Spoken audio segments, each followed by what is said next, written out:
نحمده ونصلي ونسلم على رسوله الكريم اما بعد فاعوذ بالله من الشيطان الرجيم بسم الله الرحمن الرحيم لقد من الله على المؤمنين إذ بعث فيهم رسولا صدق الله مولانا العظيم إن الله وملائكته يصلون على النبي يا أيها الذين آمنوا صلوا عليه وسلموا تسليما اللهم صل على سيدنا محمد وعلى آل سيدنا محمد وبارك وسلم.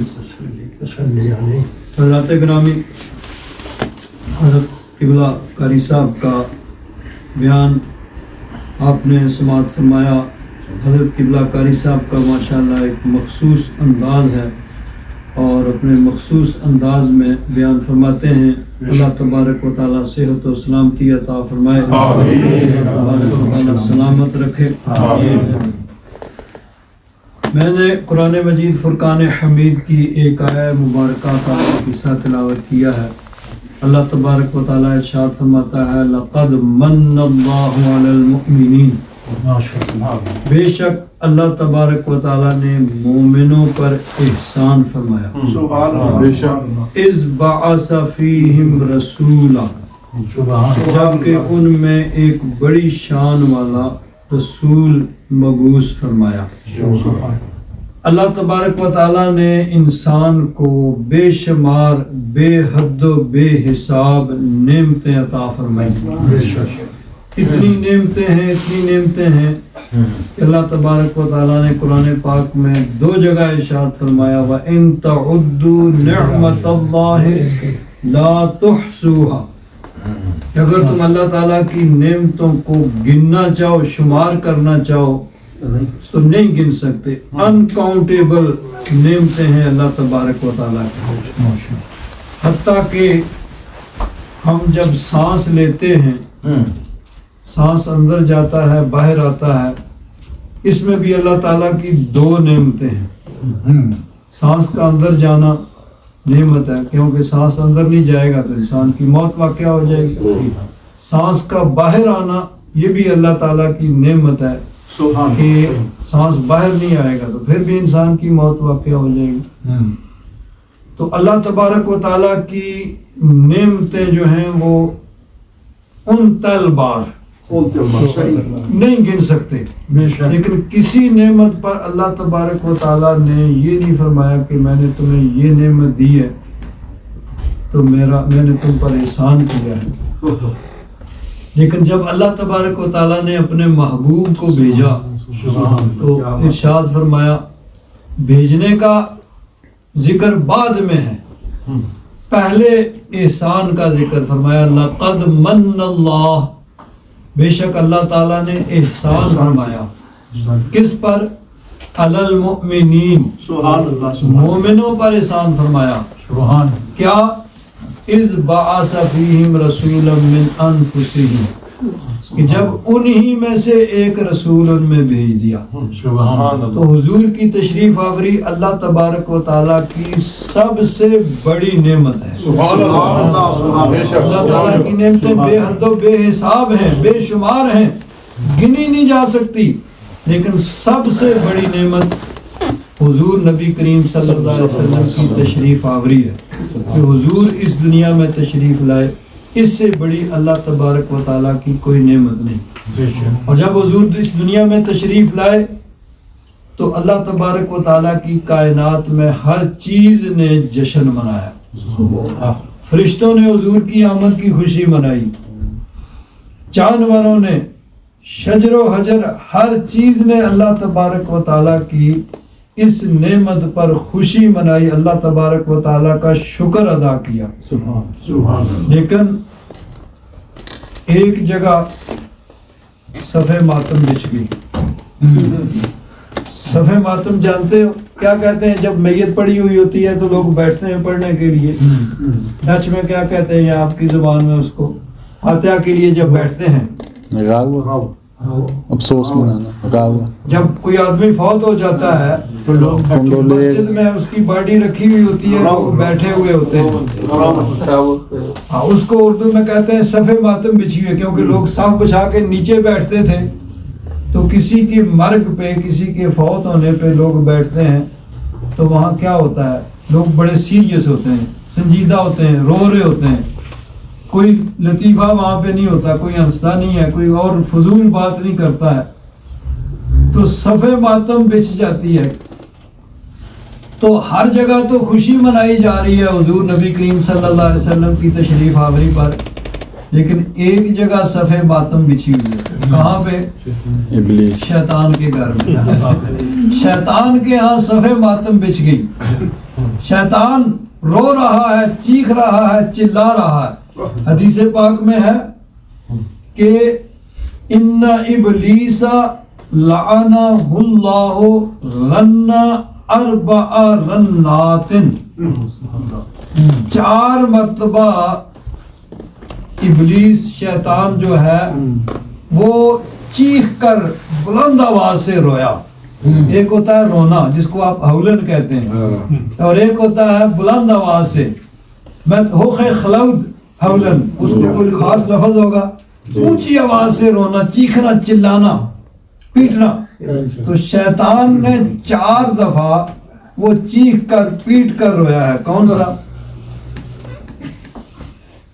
رنہ حین لعنا، ایک تو جب اس پہ لعنت کی گئی، ملعون قرار دیا گیا کہ فخرج انکا لعنتی علیہ الی یوم الدین، ہاں تجھ پر لعنت ہے، تو مردود ہے، نکل جا۔ تو اس وقت وہ چیخ کر رویا۔ وَرَنَّهُ حِينَ أُهْبِطَ، پھر اس کو وہاں سے دھتکار کر جنت سے نکال کر زمین پر بھیج دیا گیا، یہ دوسری مرتبہ۔ وَرَنَّةٌ حِينَ وُلِدَ رسول اللہ صلی اللہ علیہ وسلم، جب نبی کریم صلی اللہ علیہ وسلم کی ولادت ہوئی تو اس وقت بھی وہ چیخ چلا کر رویا۔ وَرَنَّةٌ حِينَ أُنزِلَتْ فَاتِحَةُ الْكِتَابِ، جب سورہ فاتحہ شریف اتری تو یہ بھی اللہ تبارک و تعالیٰ کی ایسی نعمت ہے جس پر شیطان چیخ کر چلا کر رویا۔ تو نبی کریم صلی اللہ علیہ وسلم کی تشریف آوری پر کیوں وہ چیخ کے رویا؟ کہ میری ساری نعمت، میری ساری محنت ضائع ہو جائے گی، میں کوشش کر کے، محنت کر کے، ہارڈ ورک کر کے لوگوں کو گناہوں کی طرف، کفر کی طرف لگاؤں گا، اور انہوں نے ایک نظر کرنی ہے تو کافروں کو مومن کر دینا ہے، بدکاروں کو نیک کر دینا ہے، تو میری ساری محنت ضائع ہو جائے گی، اس لیے شیطان چیخ کر رویا۔ تو حضور کی تشریف آوری پر کائنات خوشیاں منا رہی ہے لیکن شیطان رو رہا ہے، چیخ چلا رہا ہے۔ اور ایک موقع وہ آیا جب نبی کریم صلی اللہ علیہ وسلم مدینہ منورہ تشریف لائے، مکہ مکرمہ سے ہجرت کر کے حضور مدینہ منورہ میں تشریف لائے تو اہل مدینہ جشن منا رہے تھے۔ بخاری شریف میں ہے کہ حضرت انس بن مالک رضی اللہ تعالیٰ عنہ فرماتے ہیں کہ میں نے اہل مدینہ کو کبھی اتنا خوش نہیں دیکھا جتنے خوش وہ اس دن تھے جس دن نبی کریم صلی اللہ علیہ وسلم مدینہ منورہ تشریف لائے۔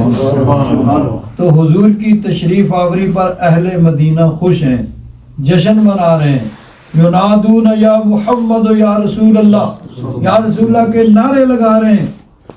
لیکن اس دن مدینہ شریف میں بھی ایک گھر میں صف ماتم بچھی ہوئی تھی، اور وہ کس کا گھر تھا؟ عبداللہ بن ابی منافق کا، رئیس المنافقین، منافقوں کا سب سے بڑا لیڈر اور سردار عبداللہ بن ابی۔ کیوں؟ عبداللہ بن ابی یہ سیاسی آدمی تھا،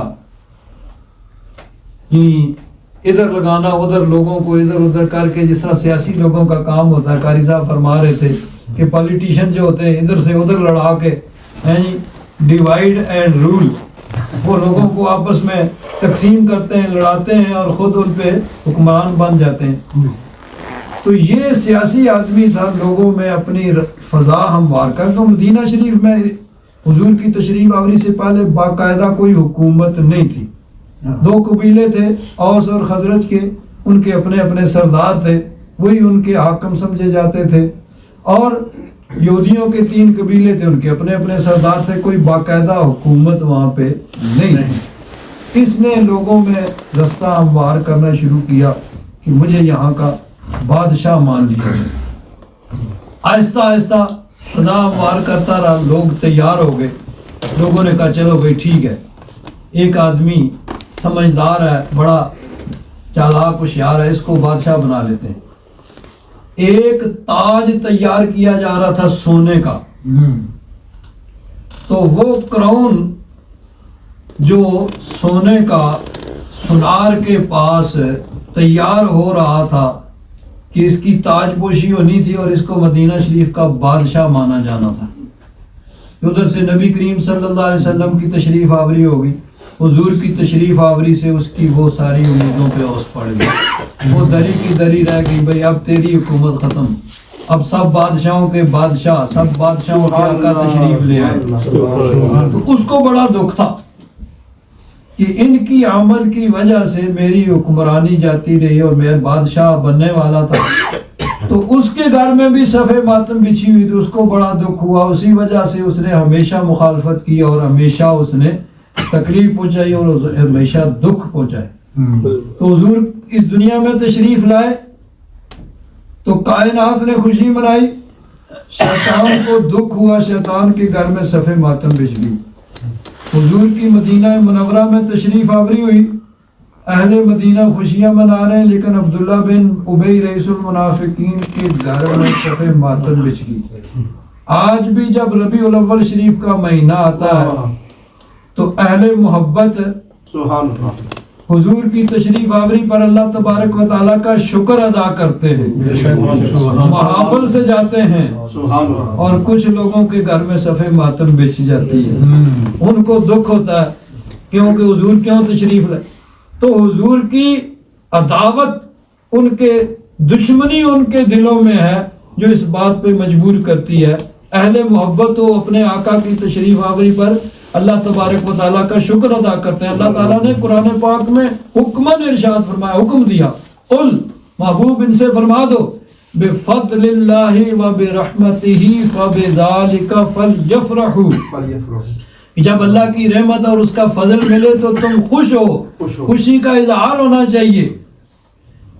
تو نبی کریم صلی اللہ علیہ وسلم کی تشریف آوری پر اہل محبت خوشی کا اظہار کرتے ہیں. اور بعض لوگ کہتے ہیں کہ جی یہ تو حضور کی، یعنی اس دن تو حضور فوت ہوئے اور اس لیے اس دن تو غم کرنا چاہیے. تو ہم کہتے ہیں نبی کریم صلی اللہ علیہ وسلم پر موت کا قانون طاری ہوا، اس میں کوئی شک شبہ نہیں ہے. کل نفس ذائقۃ الموت، اللہ تعالیٰ نے فرمایا کہ ہر نفس نے موت کا ذائقہ چکھنا ہے. لیکن اللہ تبارک و تعالیٰ نے اپنے محبوب کو وہ پہلے والی دنیاوی زندگی جیسی زندگی عطا فرمائی. تو غم وہ کریں جن کا مر گیا ہو. ہمارے نبی کو تو اللہ تبارک و تعالیٰ نے زندگی عطا فرمائی کہ اعلیٰ حضرت فرماتے ہیں تو واللہ تو زندہ ہے واللہ تو زندہ ہے واللہ. واللہ کا معنی ہوتا ہے اللہ کی قسم. یہ نہیں کہ شک شبہ، وہ مولوی صاحب کچھ کہہ رہے ہیں وہ کچھ کہہ رہے ہیں، شک شبہ میں پڑ جائیں، کوئی شک شبہ نہیں. تو زندہ ہے واللہ تو زندہ ہے واللہ، میری چشم عالم سے چھپ جانے والے. سبحان اللہ سبحان اللہ. تو حضور کی تشریف آوری پہ خوشی کرنا اللہ تعالیٰ کا حکم ہے اور صحابہ کرام رضوان اللہ تعالیٰ علیہم اجمعین کا طریقہ ہے. یہ بات ایک اور چیز یاد رکھیں کہ حضور نبی کریم صلی اللہ علیہ وسلم کی اس دنیا میں تشریف آوری کس دن ہوئی، اس میں مختلف اقوال کتابوں کے اندر موجود ہیں. 12 ربیع الاول شریف عام معمول ہے اہل محبت کا ہمیشہ سے. جہاں پر بھی محفل میلاد ہوتی ہے اور پوری دنیا میں مسلمان مناتے تھے، حتیٰ کہ مکہ شریف میں یہ جو موجودہ رجیم ہے، موجودہ جو حکومت ہے، یہ خاندان بنی سعود کی، نجدیوں کی، اس کے آنے سے پہلے وہاں پر بھی محفل میلاد ہوتی تھی، اور خاص اس گھر میں ہوتی تھی جہاں نبی کریم صلی اللہ علیہ وسلم کی ولادت ہوئی تھی، اور 12 ربیع الاول شریف کو ہوتی تھی۔ پوری دنیا میں اہل محبت کا یہی معمول ہے کہ 12 ربیع الاول شریف کے خاص دن محفل میلاد مناتے ہیں۔ اور جہاں تک حضور کے وصال کا تعلق ہے، اس کے بارے میں بھی مختلف اقوال ہیں، چونکہ اس وقت کوئی سسٹم نہیں تھا ان تاریخوں کو محفوظ رکھنے کا۔ تو یہ ہے کہ حضور کی ولادت پیر کو ہوئی، ربیع الاول شریف کے مہینے میں ہوئی، اہل محبت کا معمول ہے 12 ربیع الاول شریف کو۔ حضور کا وصال، حضور کی وفات بھی ربیع الاول شریف کے مہینے میں ہوئی، اور پیر کا دن تھا، اور وہ کسی صورت میں 12 ربیع الاول نہیں بن سکتا۔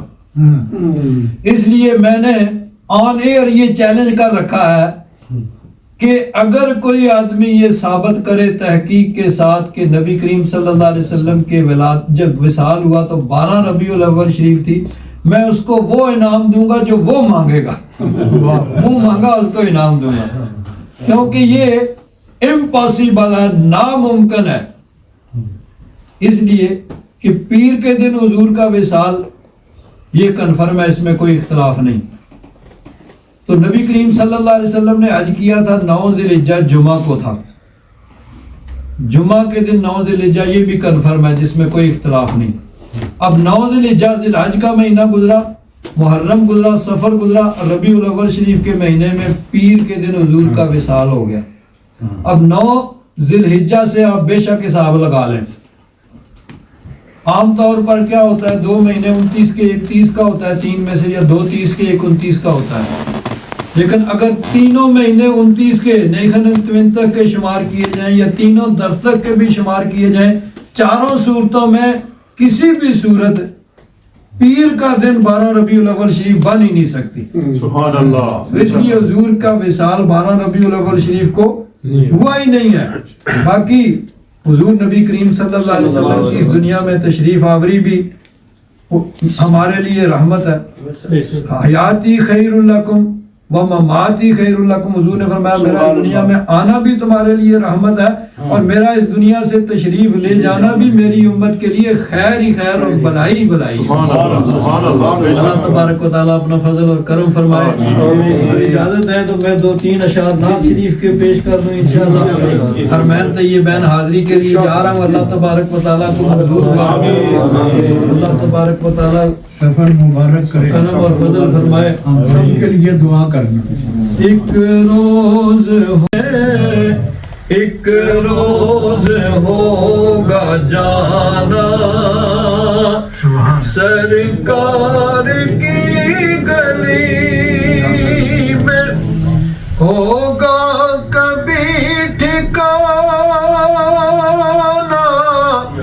سرکار کی گلی میں، ایک روز ہوگا جانا سرکار کی گلی میں، لب پر نبی کی نعتیں، دل میں نبی کی یادیں، لب پر نبی کی نعتیں، جانا تو ایسے جانا سرکار کی گلی میں، جانا تو ایسے جانا سرکار کی گلی میں۔ حضور کی بارگاہ میں حاضری کا ادب کیا ہے کہ دل میں حضور کی محبت ہو، اور ہونٹوں پہ زبان پہ حضور نبی کریم صلی اللہ علیہ وسلم کی نعت ہو، جانا تو ایسے جانا سرکار کی گلی میں۔ اور جب وہاں پہنچ جائیں تو پھر وہاں جا کے کیا کرنا ہے، یہی رسم عاشقی ہے، یہی جان بندگی ہے، عاشقوں کی یہی رسم ہے، عاشقوں کا یہی طریقہ ہے، اور بندگی یعنی غلاموں کا یہی طریقہ ہے. یہی رسم عاشقی ہے، یہی جان بندگی ہے. سر رکھ کے نہ اٹھانا سرکار کی گلی ہے. سر رکھ کے نہ اٹھانا سرکار کی گلی میں. سمجھیں گے ہم نے آزی ان کی کرم نوازی، جس دن ہوئے روانہ سرکار کی گلی میں. جس دن ہوئے روانہ سرکار کی گلی ہے. یہ سرکار کا کرم ہے، حضور کی مہربانی ہے کہ اگر حضور کو حضور اجازت دے دیں، بلا لیں، جب وہاں سے اجازت ہوتی ہے، منظوری ہوتی ہے، تو پھر ہی آدمی جا سکتا ہے. اللہ تبارک و تعالیٰ اپنا فضل اور کرم. الحمدللہ رب العالمین.